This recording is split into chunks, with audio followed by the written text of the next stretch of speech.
1, 2, 3. Talking to your mic. Hello. 1, 2, 3, 4, 5, 6, 7, 8, 9, 10. Oh, are we doing? Is this? Yeah. I don't like that intro. That intro. That intro sucked. See, I think that's something to do with either your headphone or the. Let me move this with the XLR cord. We're having technical difficulties today. Yeah, it's okay. It's all right. Maybe we'll go with that first intro. I deleted it. Oh, hello everyone. It's a beautiful day in the neighborhood. It's a beautiful day. I don't know the rest of the song, but welcome to episode 12 of the Not Out Here podcast. You know what? The way that intro started, the way that I felt like this episode is going to be. It's just like a lot of like, hey, we're just freestyling it. Just awkwardness. Yeah, a lot of like just random, but hey, there might be some like gems in here. Some hey, that's what we do, man. It'll be genuine, like funny moments. And that's so, right. Welcome to episode 12 of the Not Out Here podcast. It's your boy, Easy L. I'm Jettison Bombardier. Welcome, man. We hope that you guys had a great weekend, and we hope that this week right here that you're playing this, whenever you play it, we hope that you have a great week. But anyway, this is episode 12, man. This is a little bit more of a freestyled episode, just because we're just trying new things. And, you know, who doesn't like to try new things? I can't wait. Or we're already doing it right now. Yeah, we're doing. I guess it's right here. You can't wait for people to listen to it? So I don't know if people know. I feel like me and you are opposite, complete opposite. Yeah. Because I'm someone who doesn't like plans. Yeah. I would literally wing everything. And you're someone that's very like plan oriented. You know this about me from the simple fact of, what is it? When we were trying to schedule... No, you kind of saw this firsthand when I first scheduled and planned out the OnlyFans video, like the music video. Yeah, be sure to tell people that's a music video. That's a music. You're scheduling your OnlyFans content. Exactly. No, it wasn't like that type of. It was for the song that I was on there, and it was Reloris, and so. But like when it comes to certain things, I'm a very much of I feel like you still weren't super clear. You dropped a song named OnlyFans. Well, the only reason why it was called that, because then we have the discussion where it was like... No, I'm just saying that for the people in case they don't know. Oh, my bad. So OnlyFans is a song that I'm on, as well as Reloris. Yes. And we shot a music video that came out like last year or whatever. It was to a song, because at the time, like OnlyFans, the site was popping. It was like people were going on there and people were like, oh shit, there's a lot of crazy stuff. And it's so funny now that that's what happens on OnlyFans? Crazy stuff. Crazy shit. But also, you know what's funny is that's what people know it for, but it's not the only thing that goes on in there. Right. There's actually like normal things that go on there. Because there are people who do like normal things. It kind of reminds me of Patreon a little bit. Right. If you know that. And so Patreon just like another thing where... Now that I think about it, Patreon is kind of like OnlyFans too, like the website. I don't know if you can you have nude content? Yeah, you can actually, now that I think about it, I think there are like people who, they might not have nude content, but I think they do scantily clad type of content. How would you feel if you invented a platform, right? You created something, it was your creation, something you love, and then it just got like invaded by porn stars, but became super popular? Now, if my objective was for it to not go that way, I might feel a type of way. So you would feel a type of way. But like after a while, you're kind of like, well, to be honest, you know, isn't it going to be making you money? Like, isn't it make you like thousands, millions or whatever? I would feel weird about it. But I think I'd probably get over it quick once I see the money coming in. Yeah, I think you got to go with the flow. You know, what was I saying? Oh, to go back to getting back to the main point of it, I'm very much of a planning person. So for the music video for the song that we shot, I planned it out, and like Jetty knows firsthand, I was like, all right, look, I had like a shot list. I had like a scene list. I had all these things. Shadow. I had all these things like just planned out because I like, that's just how I work when it comes to projects, or that's just how I work when it comes to music, and that's just how I am. And versus like, I'm trying to think of like the perfect example that I can think of for you is like, for those who don't know, the singles that you've just recently dropped, right. Like the photo shoot that we did, you were like, all right, we're just going to go find some places. And I'm like, find some place. What you talking about? We gotta plan this. That's my life, bro. I think the reason I do that is because all my best moments and all my best memories are kind of just winging it. I get That's that. when like shit feels natural to me and stuff just happens in a good way. Just me personally, I feel like when I plan out shit too much, it never goes well or never goes as expected.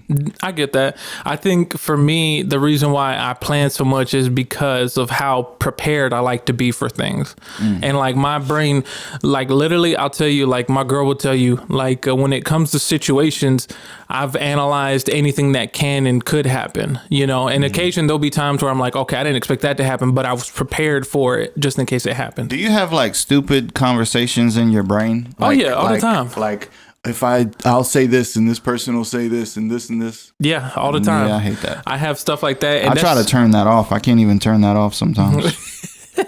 I mean, I get it. I think for me, it works well for me, just because, like, I think it has to do with me being in control, and you know, and like I like to, if I can have control in it and sort of steer things in a certain direction, then I will. You know, I will do what I can with my power to make sure that it goes a certain way, you know? And sometimes there are times where like, I just have to let it be, and I get irked sometimes, but I'm just like, whatever, it played out like how it was supposed to play out, right? Type of thing. So, but that's just the type of person I am. Cause I remember we were trying to schedule, what was it? A perfect example of my control is when we were trying to schedule a music video for Building. Remember? And you were like, do you want to tell people what your plan was for the music video? I mean, my plan is amazing. We just didn't do it. Like, the plan was to go into a mall with a big ass speaker, just play the song, and then rap it as long as we could before we got kicked out. That's amazing. I can't. Let's do it. And like I was so irked and so like, oh no, this is so like, what is it? Uncomfortable, but there's another word for it. It was so, for me, I felt very cringy. Like I was like, oh, I don't want to be in that situation. I know. You know? I know. But I mean, I see from your point of view of like how that could possibly be like a real popular video and it take off because of all the controversy and security guards being like, hey, get the fuck out of here. And then when they try to kick you out, you just try to keep recording it. Exactly. On your way to the exit. That gives me early like Jackass vibes when they were like going places and then they were like, what the hell are y'all doing here? Get the fuck out. You know, they were kicking them out or whatever, security or just even people when they skate, like skateboarding, people are like, if there's somewhere they shouldn't be, people are like quick to be like, you can't do that here. Did you ever try doing Jackass type stuff when you were a kid? No, because I don't like getting hurt. I was never like, seeing them was enough for me. Me and my friends did. We did some wild stuff. Okay, so do you see that chair right there? That chair is old as hell. I had that chair in college. And we took that chair and there was this big ass hill. I'm talking about like big. And we sat in the chair and we would roll down the hill. And at the bottom of the hill was like a road, so there could have been like cars coming. You could see, but we used to roll down it, and we didn't film any of it. Wow, y'all just did it for the fun of it, just for the hell of it. Yep. Yeah, that's wild. And then at the end, you would be going so fast that you would hit the curb and you would just go flying. That's hilarious. Yeah. And then y'all that's so crazy because it's like y'all were just doing it because y'all were having fun and shit. We didn't even film it. Yeah. Yep.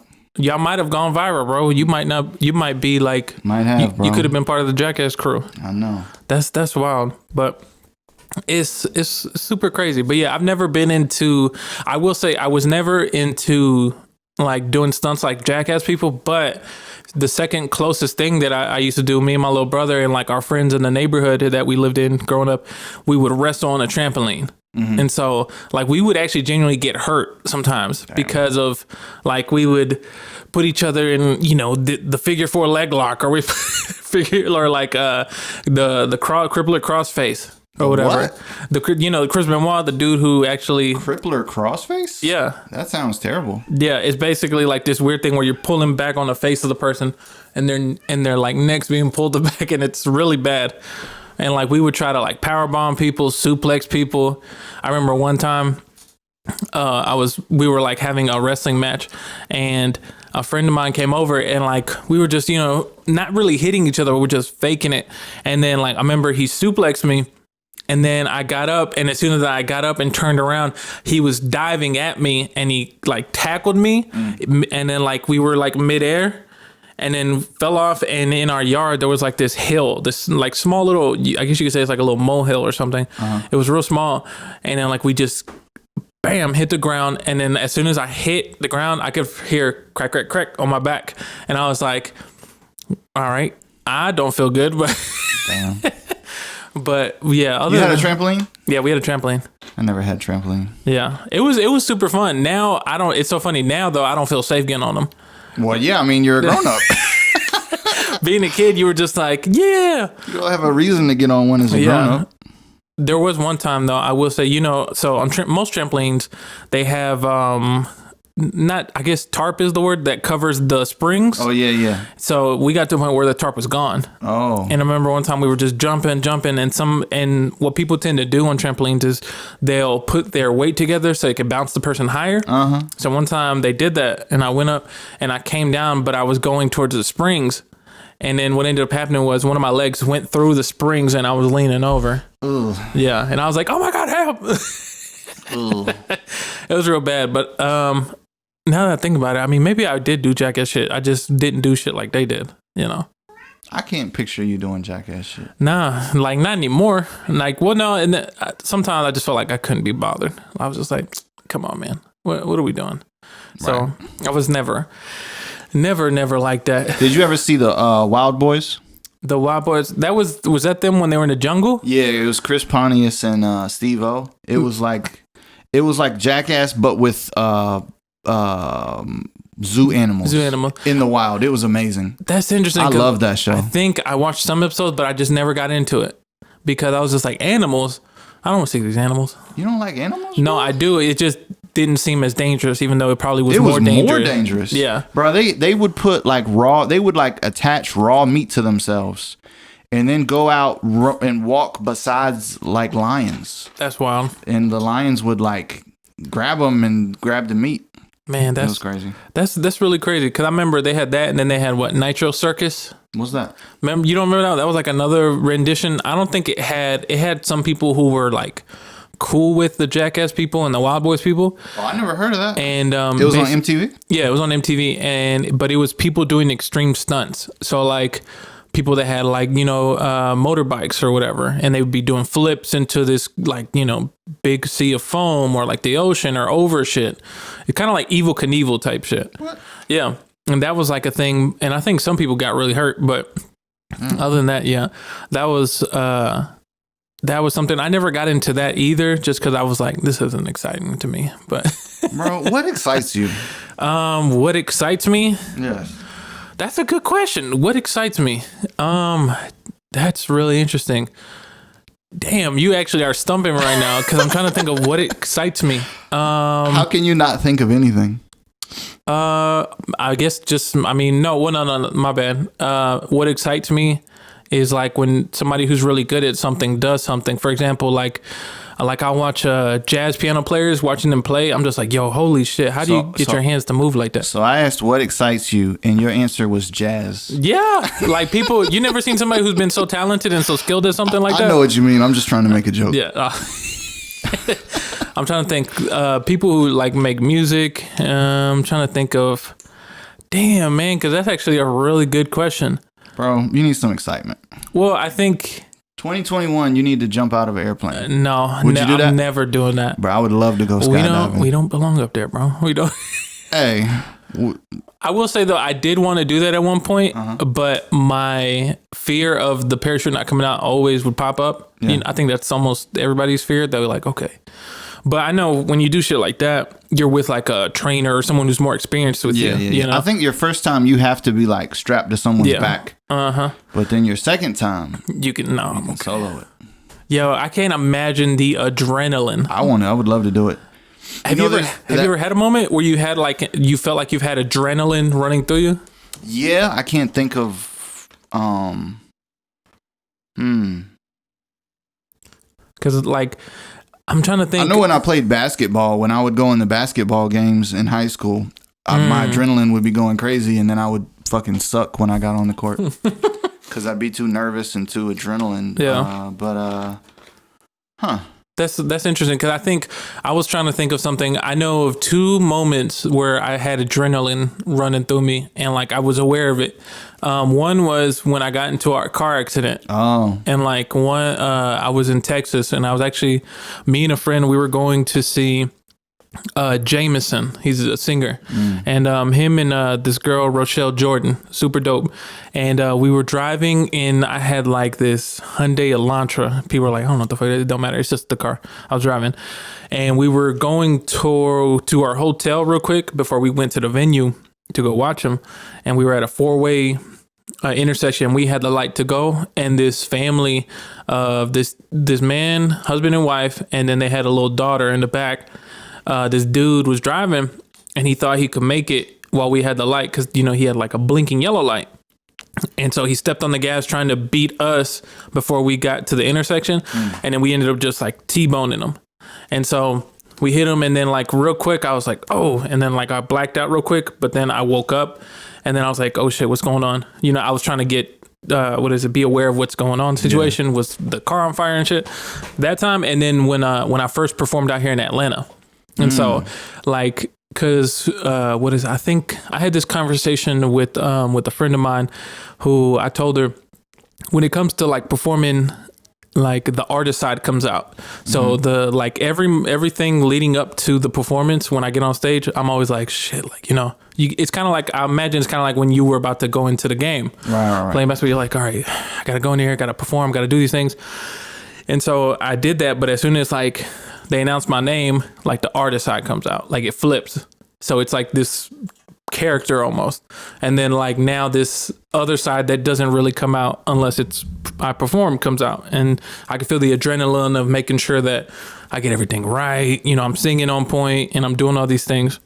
But other than that, I'm trying to think, I don't think I've ever, maybe when I got ran over when I was a kid, but but I just felt like I was more scared than I had adrenaline rushing. But yeah. His mom ran him over. Yeah, if you don't know, like some episodes ago, it was one of my Not Out Here moments when I was like younger. I think I was like either 11 or 12 or something. And I was sitting on the back of... It'd be funnier if you were 18. Bruh. They'd be like, you are really dumb. But I was sitting on the back of a van that had a door that I didn't realize was unlocked as she was backing up. And I sat on the ledge of the back part, held onto the door handle, fell, and my legs were right where the tires were, like my thighs and stuff. And both of my legs got ran over. It was fine afterwards. My mom was like, you idiot, and then slapped me across the head and like, go take a shower. Yeah, she's like, go take a shower. I was like, clean that bruise off, bro. I kid you not. After I might have been in the shower like crying, like but then like literally like an hour later, I was like, all right, what are we doing now? Yeah. It's so wild. It's so wild what our bodies can go through. That is hilarious. The pain and shit. What was I gonna say? So like when you perform, like I remember when y'all performed at the 808 Wave, the showcase. Right. Like how did you have adrenaline rushing through you then? So that night I intentionally got so drunk that it wasn't even a worry to me. Now was that our first performance or our second performance? Might have been your second. I think. We performed at A3C. That one I was nervous as fuck, and that one felt weird. Oh, that's right. That one didn't feel great. That was right, because I remember that was before like we got in, and so where did y'all perform? Do you remember? Is it the Earl? And yeah, I think that's the name place. It might be the Earl. Was that over on the east side? Yeah. Okay, yeah. Yep. That's the Earl. So the first one felt really weird to me. So on the second one, I intentionally got very drunk. That's hilarious. And the second one went great. So that's so funny. Yeah, but I think I'll be better now. I don't know, man. I was just I'm not good in front of crowds. I'm not. You know how kids have problems with like public speaking and shit? That was me. Like I'm not good with that shit. So that is like an adult version of that to me. But really, I just kind of got to get over that shit. I feel that. I think one thing that helped me in like my performance or just really anything was, so in high school, I was one of them dudes that I used to write poetry a lot, and then I would recite it And so I would do that, but like I had the issue of I would never look at people as I was reciting it. Bro, were all your poems sad? No, they were actually some of my poems were very like really mellow, chill, upbeat, and it was always about women. You know, talking I was gonna say that's why your music is so sad. You have a sad soul. No.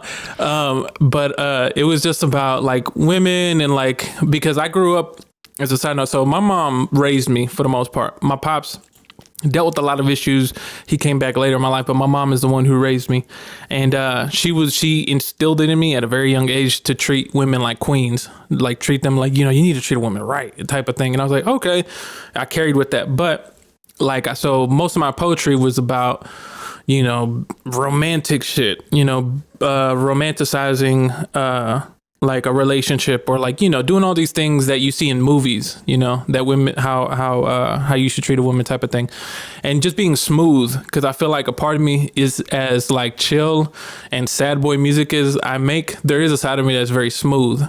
But besides all that, I would go to a lot of poetry events, like poetry slams. And I would like randomly, what I would do is, I would actually spit songs. So, but like I would spit them in poetry form. When you say spit, it makes me think of a rapper. No, exactly. So, because initially I rapped before I started singing. So I was a rapper, like I would rap in English and in Spanish. And Wait, so, how old? This was like 16. You were rapping in high school? Yeah, I was rapping in high school. But like most of the shit that I did, I kept to myself because I was like kind of very shy about sharing it. You know, and that's how I am even to this day. Like sometimes I don't share a lot of things until like I feel like they're ready for, you know, everybody else. And or like, you know, with y'all, you know, I'll play beats or whatever that I made to see what y'all think or whatever. But I think when it comes to songs and like actual singing in words, like I hold on to it because I have to like analyze it and be like, okay, is this ready for public consumption? Is this like something that people would vibe to type of thing? So, yeah. But because like how early did you start like doing music? So I started producing like way back, like even in high school, I got MTV Music Generator and just started messing around with it. I don't know why. I don't think I'm like a musical person, but I loved making beats. I loved creating. Then in college, I got FL Studio and I went to college for art. So I was drawing, but then at night I'd be creating music. So I was always like creating. And a lot of times I'd be doing music more than the art I was going to college for. So just producing for years and years, and then, you know, trying to be a real producer, trying to get placements on albums. Yeah. And all that eventually morphed to where I am now. I didn't really want to be an artist, like to be a rapper, because I had tried it before and I didn't think, you know, I was good at it, or I didn't like it. Never turned out how I wanted it to turn out. But I like where I'm at now. You know, it's all kind of morphed into what we're doing right now. That's so interesting because I think because you said MTV Music Generator. That was like, wasn't that on like the PlayStation? Yeah, it was on PlayStation. Yo, it's so funny. You ever played it? Yes, I know what you're talking about. I liked it. I just didn't know how to like use it. Like it was a little complicated. Yeah, but what's so funny? It reminded me of when I was on tour with Crit. I had asked Crit, I was like, what's the first thing that you ever made a beat on? And he said, like, the Music Maker thing. And he actually sold beats from making stuff on there. On MTV Music Generator? Yeah. What? And I was like, yo, what the hell? Like, that shit's like wild to me. Cause like, funny. I think I played with it and I was like, oh, this is interesting, but I just couldn't really understand it. And so like my first genuine exposure to like being a producer was FL Studio. And like I remember, because what would happen was like everybody at our high school, there was like a group of producers, and what they would do is they would go into what's the name of this? It's like some economics class that had computers and access to the internet, and they would get cracked versions of FL and put them on every single computer. On the computer at school? What? Oh, that's fire. And so what would happen was they would just be on there like making beats. And then like I would listen to them and I'd be like, yo, how the fuck did you make that on there? And I would make like my own things or whatever. And it sort of opened the gates for me trying to like understand like how to like actually put a song together or how to put a beat together. Cause there was this one dude, I think, I can't remember his name, but there was this one dude who he would purposely remake beats. So like, you know, whatever popular song was popular at the time, he would remake the beat, and like he just knew how to do it. And I was like, how the fuck did you do that? Like, I don't get it. And so I would try it, and all my shit early on was trash. It was garbage. But I think that's like everybody for the most part. But my beats were so trash. Right. Oh my God. You ever seen that meme where it's like what is it? It's like a producer meme where it's like got an accordion horns and all these. Have you ever had a friend tell you your stuff is trash? Because most friends won't tell you. Yeah. They'll be like, "Oh yeah, you know." I think I never had someone tell me that it was trash, but they did tell me like, that ain't it. But like, you know, not, but in a respectful way. Right. You know, or they would be like, they would hear so much shit, they're like, yo, this shit actually sounds okay. You know, when they were like, okay. And then what is it? Like it went like that for a little bit before I started to actually like pay attention to how other people made beats. I'm like, oh, okay. So this is how, you know. Bro, I had a friend just be like, hey, yo, that's trash. Like, what? Because most friends, they try to like avoid it. They try to be like, yeah, man, keep going. Or, you know what I mean? Yeah. I had one friend who was like, hey, that's trash. Like, that's hilarious.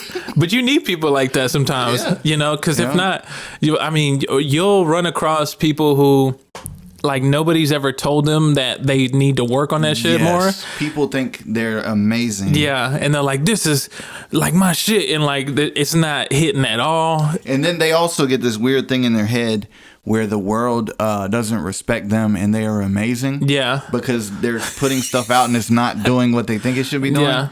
And then they get mad at the world. Yeah. So don't be that guy. Yeah. What usually helps with that is like being around people who are better than you.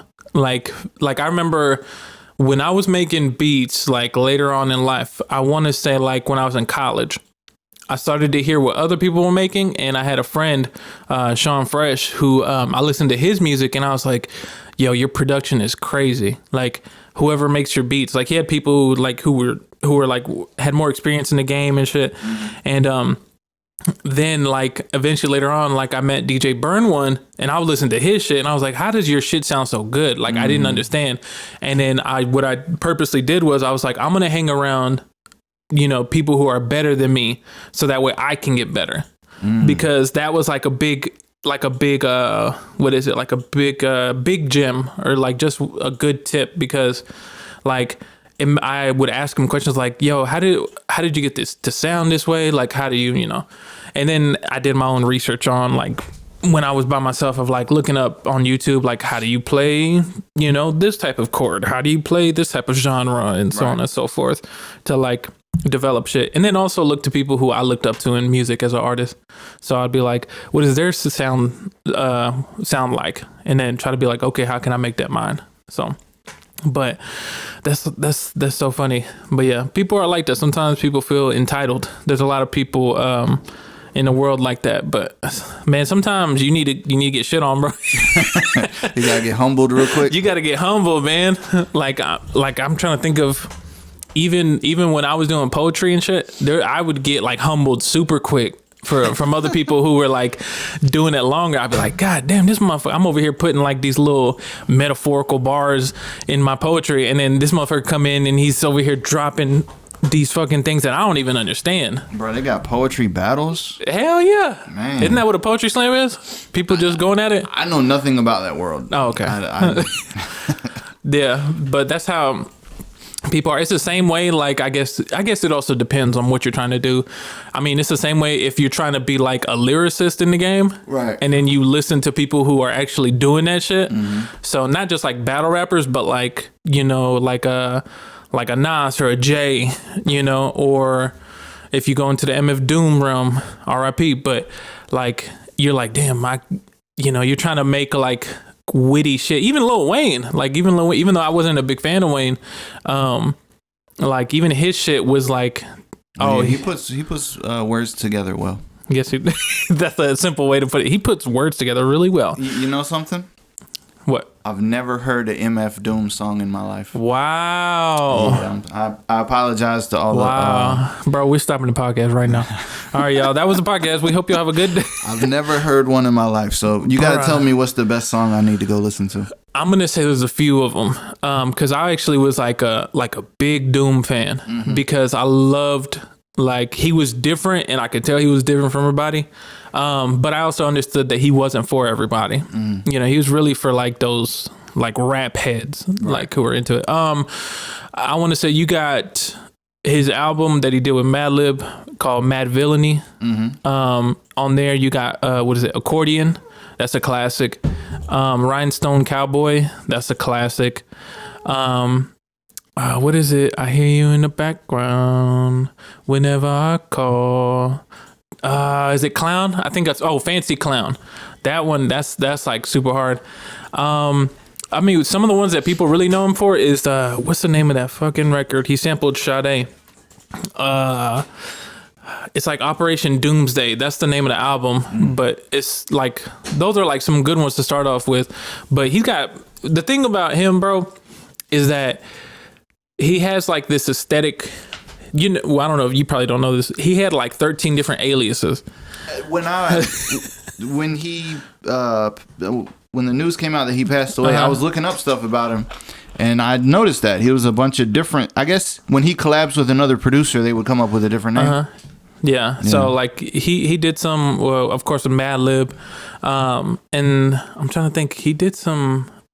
King Ghidorah, that's him too, right? Yeah, that's him. And King Ghidorah, you got King Ghidorah, Mad Villain, Victor Vaughn. But the reason why he did all that shit was because he used to be in this group called KMD. And it was him, his brother, and I think another friend or something. Then what ended up happening was like they were kind of buzzing, but his brother passed away because I can't remember exactly how, but he passed away. And then the label that had them dropped them. And then he kind of felt like they did him wrong. And so what he did was he was like, you know what, I'm going to become a villain in this rap industry. And so he's like, I don't like this. So then that's when he started like wearing, before he put on that metal mask, he was wearing like these like pantyhose, like these like socks, stockings or whatever, when he would like rap or whatever. So he was rapping before the mask. He was rapping way before. I did not know that. Yep. And so, but what was crazy about that story too is like he passed on Halloween. People are like, man, that's the most Doom thing you could do. Oh, really? Yeah, he passed away like 2 months after before the announcement. I saw that. Yep. But I will say though, he's not for everybody. He doesn't make it like your typical like song. Right. You know, he's in that abstract realm. He's like Earl Sweatshirt's father. You know, it's fun. I've never heard an Earl Sweatshirt song. Really? Yeah, I've heard him. I know he was a big fan of Doom. Yeah. But like that whole what is it? That whole Odd Future. It's like gang, I never got into him. He got like some dope lines, but his shit is too abstract to me. Like his new shit is like, I don't know how to describe it. It's very abstract. Is he like abstract? Does he make like songs where he has hooks and verses? No? Oh, okay, so it's just him rapping. Yeah. And and when I say abstract, it's like the beats. It's like, you know what I mean? It's like Doom is kind of like that sometimes. Yeah. Not all the time. But that makes sense because I was going to say too, because like... You ain't get hip to the whole Odd Future stuff? Nah, I like them. I did not like them. I liked them. I was like, oh, they're doing all this shit for attention. And I thought it was kind of like whack. I'm not going to lie to you. Because before Tyler, the creator, where he got to today, I did not like him at all. Really? Yeah, because I was like... I was a fan. I didn't like what he was rapping about. I was just like, this dude's shocking to be shocking, you know? Yeah, it's just like weird, young, angry energy. Yeah. It kind of reminded me of, bruh. So do you like Tyler now? Yeah, Tyler now, he kind of like blossomed into this new artist. He actually, like, to me, like... I love his album before the one he just, Flower Boy. I love that album. That album's fire. That's like another one. I think he was like, you know, coming into his own self and like, what is it? Like really like standing out as an artist. But I think cause he had a song with Cali Uchis, didn't he? Yeah. Okay. And so, but before, like when they were all Odd Future, I was just like, I wasn't a big fan of it. I did like Frank Ocean though. Oh yeah, Frank Ocean was super dope because I could tell like he was trying to be like a singer. Dude, one of those guys is putting out fire music. Have you heard of Domo Genesis? Oh yeah, so he was a part of them. Yeah. Oh, I didn't know that. He's fire, yo. That's wild. I did not know that. I thought he was just another dude that was rapping. Unless I'm wrong. Am I wrong? Let me do a Google real quick. I don't like being wrong. But yeah, like Odd Future and stuff, like it was kind of weird. But I mean, at the same time, when I think back to it, You like the internet? internet is cool. They came from that. Oh, did they? The girl, she was in Odd Future. The girl. I didn't know that. She was the DJ. Wow, I didn't know that. That's crazy. Yep. Yeah, so Domo Genesis, he was from Odd Future. Yep. Wow. Yep. That's really wild. Excuse me. But I think early on I wasn't a fan. But that's so crazy that they all came from that, because then they kind of remind me of the new group. What was it? Brockhampton. Yeah. They kind of remind me of them. Yep, they do. You know, with a big ass group. But that's so interesting because like super groups like that remind me of like the Wu-Tang, except I mean Wu-Tang was just rapping, you know? Yeah. They weren't like saying the most outlandish shit, but that they were dope. Going back to like the Earl Sweatshirt thing, I remember I used to be a big fan of Lupe.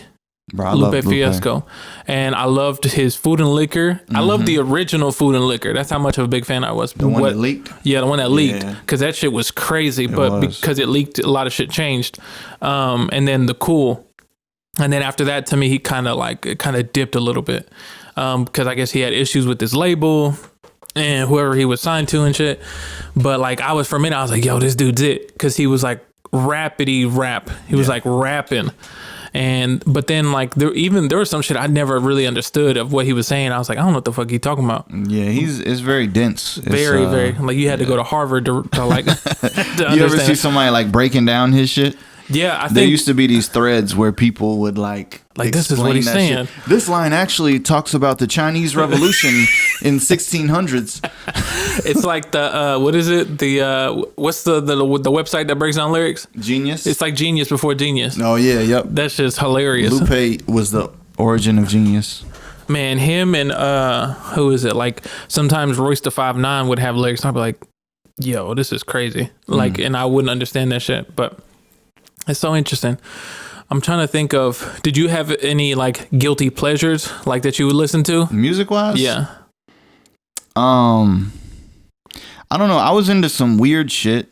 There's this group named Air. Air. They're like this French group. I don't even know why I like them, but they dropped this album called Safari Moon. And it's just weird. Some of it's French. It's not even American. Is it like in psychedelic rock type of room? It's like slightly that, but kind of pop, synth. I don't even know how to describe it. Yeah, yeah. But that's the only thing I can think of. Guilty pleasures. Yeah. I know for me, like I grew up listening to a lot of hip hop, a lot of rap, of course, Latin music. But I really loved the 80s a lot. Like a lot of... I might be the only one, but I'm not crazy about 80s music. Man, like I hate the kicks and the snares. I could definitely see that, like why people wouldn't like that, because they sound so industrious, big ass reverbs and shit. Yeah, I don't know. But I love the 80s a lot because of like all the synths that they would use, and it sounded so like futuristic to me. And I was I'm a 70s guy because my dad used to play nothing but classic rock. Like he's still into it this day. Every time I go home, it's these TV channels we have on the satellite where they just play like old rock, and he'll just sit there and watch these channels. Wow. Yeah, with just like concert footage and just like 70s shit like all day long. That's crazy because I listened to a little bit of that. Not like when I was young, but when I started to get older, because I used to work at a radio station, and it was a sports radio station. You worked at a radio station? I used to work at a radio station. Where at? It was in Arkansas, and so but the radio. So I was like the person who worked the boards. So sometimes they would have live shows, and I would be the ones with the levels, taking like, hey, thanks for calling such and such. What do you want to talk about? Okay, just hold, no cursing, and then put them on hold for the person to accept it. What? Yeah, so I did that for like 4 or 5 years. And then even before that, in college, I had my own radio station with my best friend T Rose. What? And like we had our own station where we played hip hop. What was it? Internet radio? It was not really internet. It was like you could only listen to it in the car, type of like, or like if you had an FM radio. So it was actually broadcast that you could. How did y'all do it? It was in the school. So like, it was the college. Yeah, it was a college radio. So did you only have it for like a certain time? Yeah. frame? Oh, okay, that's dope. Yeah, but the reason why I worked at the other station was because the dude who was over the college radio station, he saw how much we loved doing it, and then he was like, "Did y'all ever think about getting into it?" And I was like, "I'd love to get into this," and then he wrote me a letter of recommendation to go work for them, the other people, but. Well, I say all that to say because I worked for this sports talk radio station. And so sports was always going on. But then in 2 other stations, they had pop rock and rock music. And then they had jazz. So like I would be over here working the boards for a show. But then after the show's done, I would just have to stay there till the next person came. And sometimes what they do at a radio station is they were like, if it goes offline, it's just dead air and you need to fix it. And so I would fix it. And then they would always play Stairway to Heaven all the time. And then they would play like all these different just like rock music and stuff. And like I would listen to that just like because you can hear all 3 playing. And I'm like, oh, this sounds dope. And it got me into like more rock. Because I think early on, when I was sampling, I was big on like heavy of sampling as a producer. I went and found shit about like psychedelic rock, like, Pink Floyd, in that area, like, Jimi Hendrix and like that rock and what is it? Like a bunch of other people. And so my music ear just started widening up. Why'd you quit working at the radio station? Because I moved here. So, and so I moved to Atlanta. And so, because I was actually trying to work out a way. I was like, yo, can y'all help me get a job in Atlanta at a radio station? Do y'all know anybody? Yeah. And they didn't really have any ties in Atlanta. Damn. And so I was like, damn, man, I'd love to keep working at the radio station because it's so much fun, And then I think I applied for some radio jobs because I'd be like, hey, I got 4 years of working boards. And then nobody would give me a chance. And I was like, man, fuck. So I was like, all right, whatever. Yeah. How we doing on time? Oh, we're at 41 minutes. Dang, we're doing pretty good. Yeah. All right, what's the worst job you ever had? Oh, the worst job. I can think of one. Let me make sure that. I think the worst job. I'm gonna say 2. There's 2. One is when I was in Arkansas, and one was when I was first moved to Atlanta. You might know the second one because I remember talking to you about it. But the first one, I did this very stereotypical thing of when I first got out of, was it high school? Oh yeah, right before I went into college, I worked a construction job. Fucking hated that job, bro, because this is what we would do. I would basically be part of a cleanup crew. And so, you clean up all like any tiles or material that's just whatever. But we worked at a school in the summertime. Yeah. And it just sucked because working in construction, they were doing insulation. And so you've seen pink insulation before? Yeah. Oh, I hate that. Yeah. And so it would get on me. That stuff's terrible. And you'd just be scratching all day. And the only way to get it off is taking a cold ass shower. Oh my God. And I hated it. Yeah. And like there were ways to try to fight it. Like you had to put baby powder all over your exposed skin. So that way you didn't deal with it. But it didn't really help too much. Yeah. But I hated it. And that's like where a lot of wild shit happened. That's where one of my not out here moments was with going to the trap house. Oh yeah. One of the dudes worked there, and I didn't realize that we were going to a trap house. It was a trap house in a nice neighborhood, though. And then the second job that I really hated, that I actually quit, was I used to work at an antique shop. That one? You hated that one? I hated it because of the owners. You always have funny stories about that, bro. Like, so. Side note: I'm not gonna say any names because I'm trying to keep, identity secret.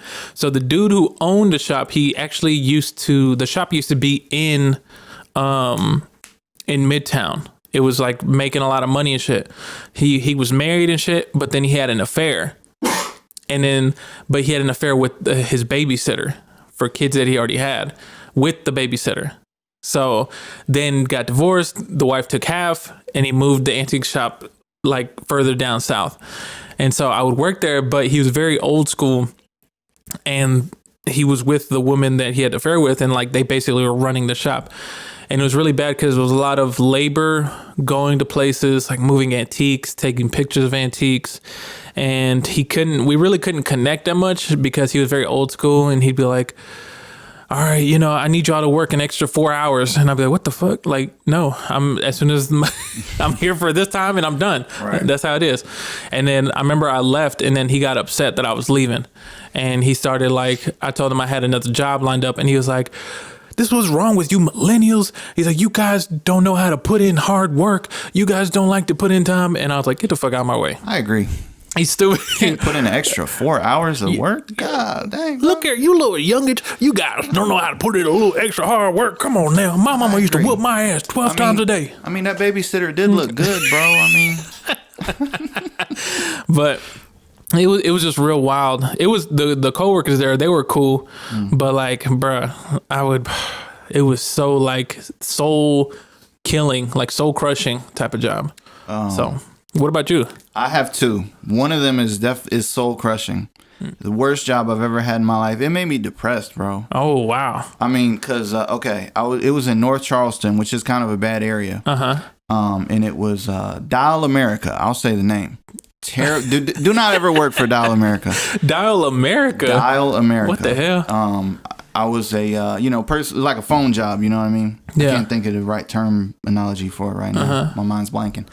But I worked for a company called Newfic, and if you Google them, the first thing that comes up is scam. So it's basically a supplemental insurance company that would try to screw people over. Okay. And it was my job to answer the phone calls of people trying to cancel. Yeah. And it was my job to turn them around. And if you didn't turn them around, then, you know, you don't do good, and, you know, the boss fusses at you. Yeah. But it's people, you get calls from people all over America that are sad, people that are in fucked up bad situations. Wow. They're tight on money. They don't want to pay for this. Yeah. And then you have to convince them to spend their money on something that you know is a scam and fucked up. Wow. I had like people call me on the phone like crying. Whoa. Terrible job. That sounds like horrible to be there and still be like, okay, but you should buy this. 8 hours a day to just have to put up with that. I remember seeing a guy there, and he was on some kind of pills or something, and he offered me a pill, and I was like, nah, bro. He's like, hey, yo, you need this to do this job. Wow. I'm like, nah, bro, I'm good. How long were you there? I was there for maybe like a year. Damn, man, a year of that shit? That was like the roughest part of my life, because I had other stuff that was all going downhill. Yeah. I was super sad at that time. And that job did not help. That job was terrible. Damn. Now let me, if I ask this, when you quit, did you just quit on the spot, or you put in 2 weeks? So I put in a 2-week notice. And then because I moved, I was living with a friend at the time, and he had a girlfriend, and then they were getting married. So they were just kind of like, hey, you got to go. It was like, hey, they were going to get a new place, and then so then I moved to Florence. I put in a 2-week notice. Funny thing is, I tried to get unemployment, and then they were like, "Oh no, your place of employment said you were no call, no show." Wow! I'm like, what? I literally gave y'all a 2-week notice. The place was so fucked up and not well run, and I literally gave them a piece of paper that was a 2-week notice. But wow. I remember in the day, in my last day, I was like, all right, y'all, thanks for, it was nice working here. Bro, then that Monday, they called me. They were like, where are you? Wow. I'm like, yo, I put in my 2-week notice. They were like, oh, okay. And then said, all right, bye. Yeah. Damn. And then went to go crush another person's soul. Yes. Damn. And you said there was a second job? So my other job, this one's much more fun and better. Okay. This job, 50% of it felt like love, you know what I mean? Okay. It was amazing. I worked at a dog boarding kennel.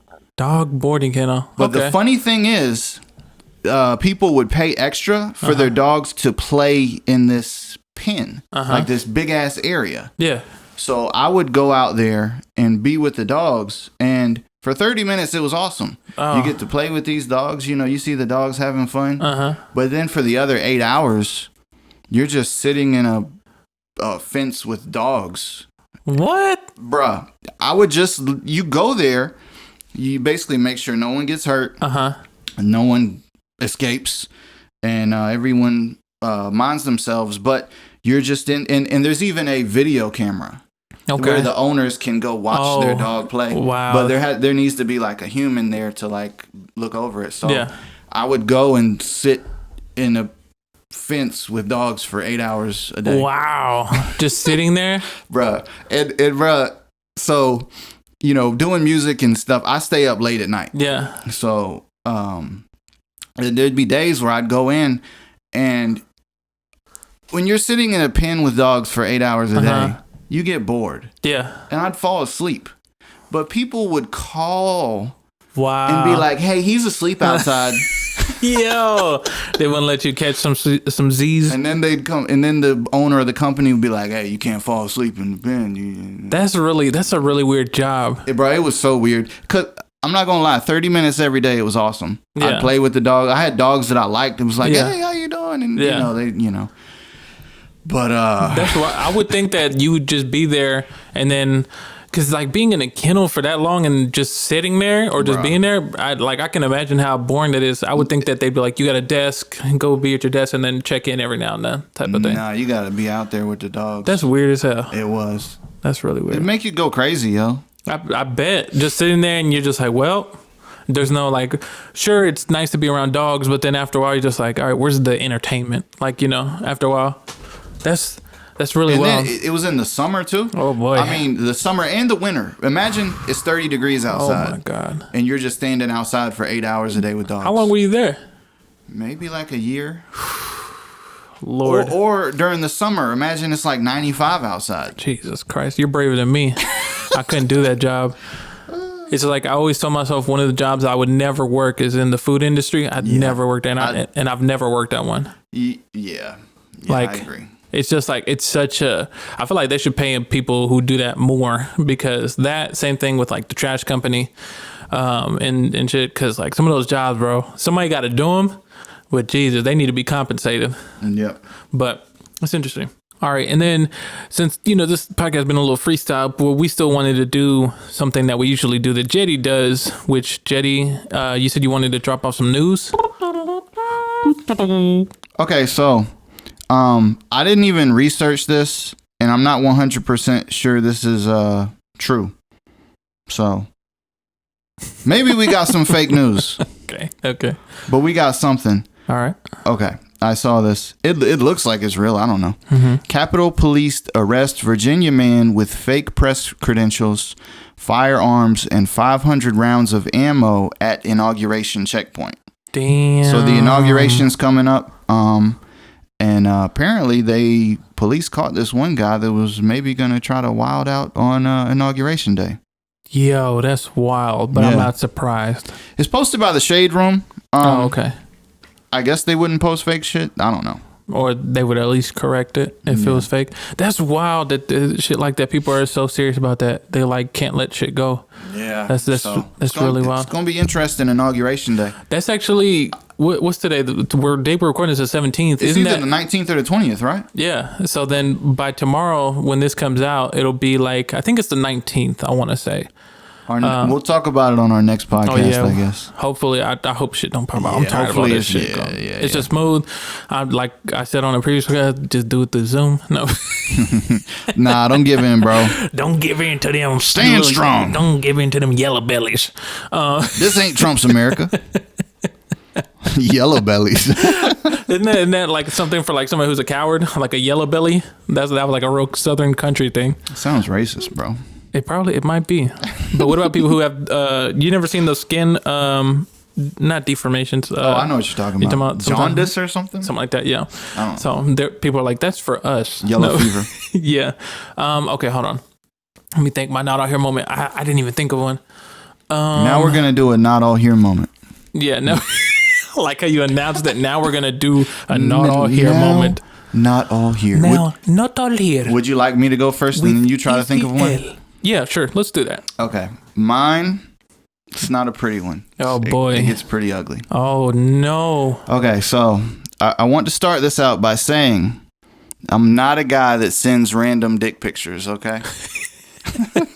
That's where I'm going to start. All right, that's the one important there with the little star. I don't just see a girl and then just send her a dick picture. Of course. But I have sent dick pictures before. Wow. You know what I'm saying? I'm learning things I don't want to learn. If it's requested, you know what I mean?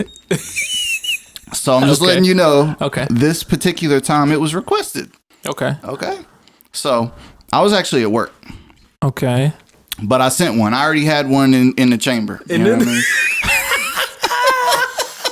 I didn't take the picture at work. I already had it in the way you said I had one in the chamber. It was I just had this specifically one because it looks good. The lighting's perfect. I already had one. You know what I mean? It was prepared. It was ready to go. Yeah. So it got sent right on my cell phone. Yeah. So I sent it. Okay. You know. So I go back to work. Now this was a call center, right? Okay. That's the name of the job I was trying to figure out earlier. Call center job. Gotcha. So anyway, my manager comes behind me and he's like, hey, can you show me something? You know, blah blah blah blah. I don't even know what he asked me. Right? I don't remember, but it was on my phone. Oh. And he was literally right over my back, and I had my phone, and I was showing him because it was on my phone. So I pulled it up. I opened my phone and then just bam, my dick's just right there. He's like, whoa. And I immediately was like, this is, tried to get it up. Bruh, but the damage was done. I mean, and I was like, and he didn't say anything, but I know. But he was just like, He was just like, damn, bro, you just looking at dicks here at work? Like, yo. So it was a little awkward, because do you even explain that? Do you just be like. I kind of feel like it's one of those things that you both know, and you kind of just be like, let's forget that this happened. But I wonder if he thinks that I was like Googling dicks. Oh, if he thinks that wasn't yours and that was somebody else's. I don't know. What would be funny if he was like, that's a pretty good one. Like, but I'd have been like, yo, get the fuck out of here. Yeah. So then I was like, and then I showed him whatever I needed to show him. And that's my not all here moment. That's hilarious. Yeah. That's so funny. Not my proudest moment. That's funny. But now I got to think about mine. Let me see. Of all the mistakes I've made in life, all the lessons I've learned, I'm trying to think of a not all here moment. I feel like we should have ended with yours, because mine I don't think it's gonna be as good, because that one's actually a pretty good one. Yeah. Let me see. Because I know for me, I don't believe in sending that stuff, so I don't do that. Never sent one? Nope, never sent one. Never sent a dick pic in my life. Dang, bro. Ever. You got exclusive dick. Of course. That's how I feel. This is really really random. I feel like when it comes to shit like that, like that's very, of course it's very personal, and you send it to the person that you're with or whatever. But I don't do it because I'm very secretive, and I'm very like, well, no, there's a time and a place for things, and the way technology works, no, I just don't trust it. I feel you. And so, but it's just not my thing. I guess maybe I'm a little more adventurous. No. Yeah. Spontaneous. Which is fine. Hey, to each their own. Yeah. Some people like vanilla, some people like chocolate. It's that simple, So my out of here moment. Oh boy, it's a college experience that happened. So when I was in college, as I think most of us do, maybe not everybody, but most of us, we like to drink, have a good time, chill with friends. So I was with my good friend T Rose, my best friend, and we used to go to another campus that was literally maybe like 15 minutes from us. Yeah. And it was a school where a lot of smart people went. And so because it was kind of an exclusive school, but they would still party. So your school was for the dumb people. Yep. I was in the dumb school. Dummy. No. But like they were kind of like a little bit more, and they were pricier and shit. So. Okay. And they kind of went through like this process to accept people. It was like a lot. But anyway, there was a lot of like really smart people there. But of course, smart people still like to party. So they had these dorms where like literally on the first floor, every single room on the weekend was like a party room. And all the doors were always open. There were like sometimes people just chilling in rooms. Other rooms had like a DJ in them. And like they would move shit and stack shit so people could go in there, dance, whatever. So one thing about my friend T-Rose, he likes to drink. Like he likes to drink. Back in the day, he was like drinking like crazy, and he was just like a heavy drinker, and he would always drink shit straight and like for me, I'm not much of a lighter drinker because if I take shots and shit, like this shit's gonna hit me quick. So I remember one time we went to a party and people were partying and like I tagged along. It was like me, him, and like I think 2 other friends from college. And I remember I was like, man, you know what? Fuck it. I'm gonna take a shot. So we had poured like some Bacardi or some shit, took a shot. That's one. And then what happens over there, people are like, oh, y'all doing a shot? Let me take one with y'all. Here, take another one. Took another one. That's 2. Bro, that must have gone on, I think, 8 more times. So I had like 10, 11, 12 shots. Bro, I blacked out. And I didn't remember what was happening. All I remember is I blacked out. Next morning, I woke up in my bed, still drunk. And I was like, what the fuck? And then I went to the cafeteria that was on campus. And I was like, I need to get something in my stomach. Ate something, but of course it didn't stay in there. I threw it up, whatever.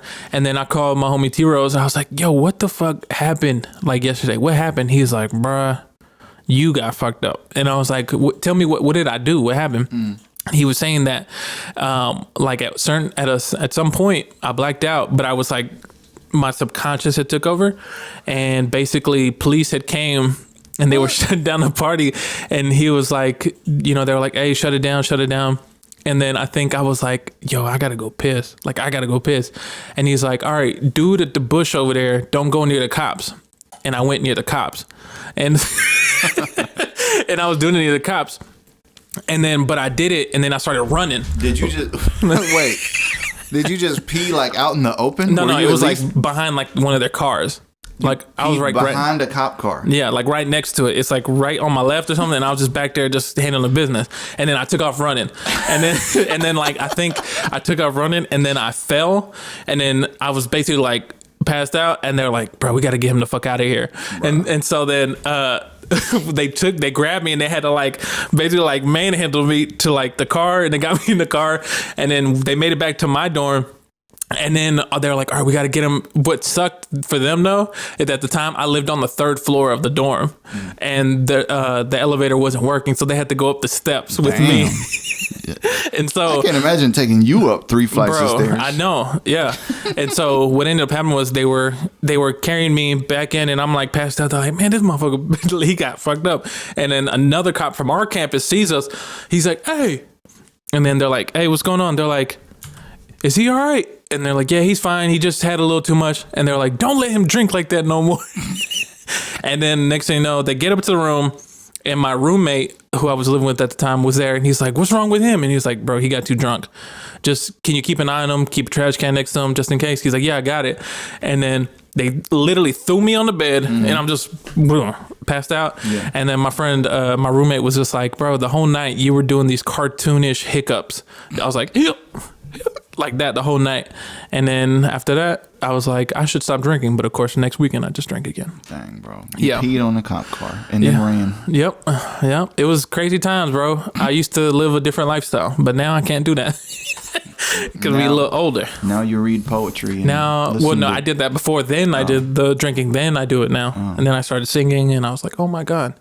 But, you know, it is what it is. But anyway, well, that's probably the end of the podcast there. That's the podcast. This was an interesting podcast. It was. I don't know how people feel about it. Let us know what you guys think about the podcast. Drop a comment on our IG. Was this better or worse? Yeah, exactly. This is a survey. Think of that emoji that's got like the fingers underneath it thinking. Like, what, you know, now, and then imagine a clipboard with it. But let us know what you think about it, man. What was I gonna say? We hope, man, that y'all have a great week. Make sure to follow us on Instagram, Not All Here Podcast. You can also follow our personal IGs. Mine's It's Easy L. Jetty. Mine is JRB the Producer. Also, follow our music group too if you want some dope music. It's Cool Ass People.